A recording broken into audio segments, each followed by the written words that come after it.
This week's theme was so hard for me.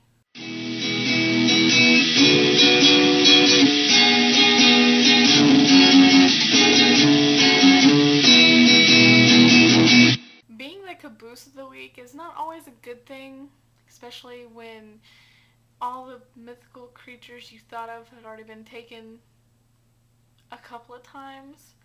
Don't necessarily have any rhyme or reason to them. It's just kind of like I came across them and I'm like, okay, yeah, click. So yeah, I tried very hard to be original. I failed in some spots. So yes, here you go.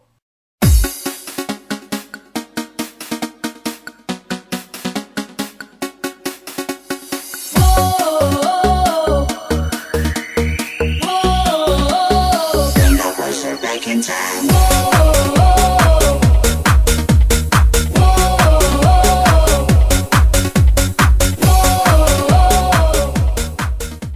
I think we're all addressing the Midnight Sun fiasco.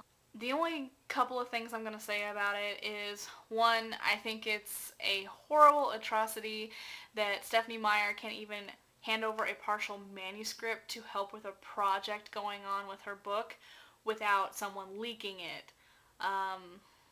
Is there no loyalty left in the world? I have made the personal choice not to read it. She said very adamantly in her statement that this is not how she wants us to experience Midnight Sun. So, if I have to wait 2, 5, 10 years to hear Edward's thoughts, they will just have to be a mystery to me. It's very, very, very tempting, especially because of my challenge that I had to do this week, because I had a valid excuse to just run and read just a little bit of it just to get into Edward mode. But I will not be reading it for my challenge. Please remember that just because my name is Stephenie does not mean my last name is Meyer. I am not the Vampire Empire creator queen of the world.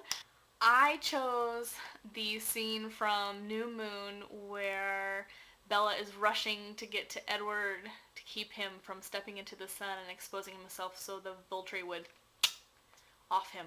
And yes, it is from Edward's point of view as requested. I used all the original dialogue from New Moon. Okay? Here we go. I had made my decision. If the Volturi would not help me willingly, I would force them. They would never allow me to continue existing if I exposed us for what we were. I had to break all the rules now. My plan was set. It was simple enough to be effective. Walk into the sun. All I had to do was wait. Wait for time to pass and tug the sun higher into the sky. I couldn't help but think of the conversations with Carlyle about our kind having an afterlife. I knew I didn't have a soul. I was a monster. I murdered people. I doubted if any of them had much more of a soul than I did. But I knew the humans' common knowledge of an afterlife didn't include murderers, no matter how virtuous. I never wanted a soul so bad as I did now. To be with Bella forever in a paradise. I didn't need paradise if I had her.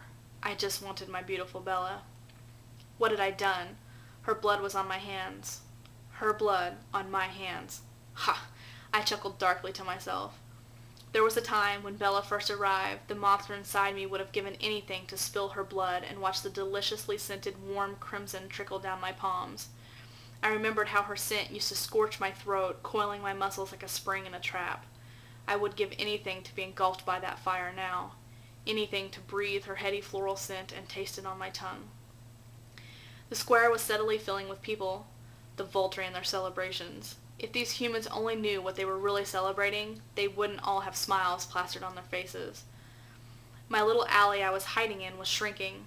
The damp shadows were melting away with the sun moving higher overhead. It was almost time. There was already a pool of light reflecting off my exposed skin on the dark cobbled street below me. It wouldn't be much longer now.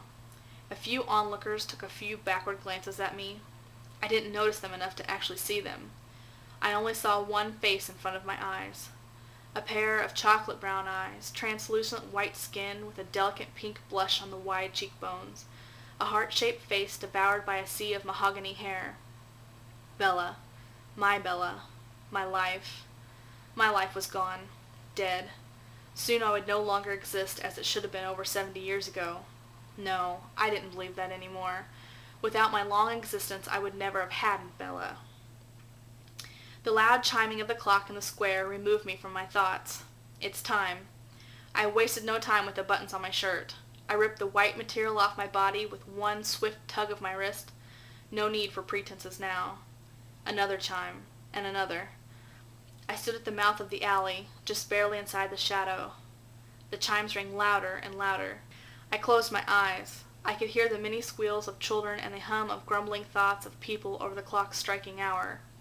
I could hear the rustle of capes in the crowd. They were too sharp and quick to be costumed humans. Ah, so the Volturi were aware. They were watching. My intended audience was present. Only one thing left to do now. Behind my eyelids I fixed Bella's face. I watched my favorite emotions dance across it, touching the depthless eyes, bringing a flush of heat to her cheeks, lighting her from the inside out. Bella. I could almost hear her voice ringing out over the deafening chimes. I leaned my weight into the path of the sun, when suddenly something bounced off me. Instinctively and without thinking, I wrapped my arms around it. Maybe it was one of the Volturi guard. Maybe I'd put up a little fight. I always wanted to go down fighting. I opened my eyes to see Bella. Ah, the Volturi must be very swift. I must have leaned further into the sun's path than I thought. Either way, I didn't care. I had Bella in my arms. Maybe I did have a soul. If I didn't, who afforded me this glorious hallucination? Amazing. Carlyle was right. She spoke then. This was better than any dream I ever wished I could have had. Edward, you've got to get back in the shadows. You've got to move. I couldn't help but smile. Even in the afterlife, Bella was trying to be my protector. Didn't she know it was over now? I had everything I wanted. Nothing else mattered. I brushed my hand along her cheek. The feel of her warmth under my icy touch was better than I remembered. I can't believe how quick it was. I didn't feel a thing. They're very good, I mused. I leaned down and touched my lips to her hair and inhaled. Flowers and fire. I was reminded of Romeo and his death scene. Death that hath sucked the honey of thy breath hath no power yet over thy beauty. I inhaled one more time. You smell exactly the same as you always did. So maybe this is hell. I don't care. I'll take it. I'm not dead, and neither are you, she cried. Please, Edward, we have to move. They can't be far away. She struggled against the circle of my arms. Why was she so insistent to move? I wanted to stay right here forever. What was that? I asked gently. We're not dead yet. But we have to get out of here before the Volturi. It hit me. The sound of capes and quick passages coming toward us, and fast. We weren't dead. How could this be? I didn't have any time to question why Bella was suddenly here in my arms. Really here. I knew what was coming for us now.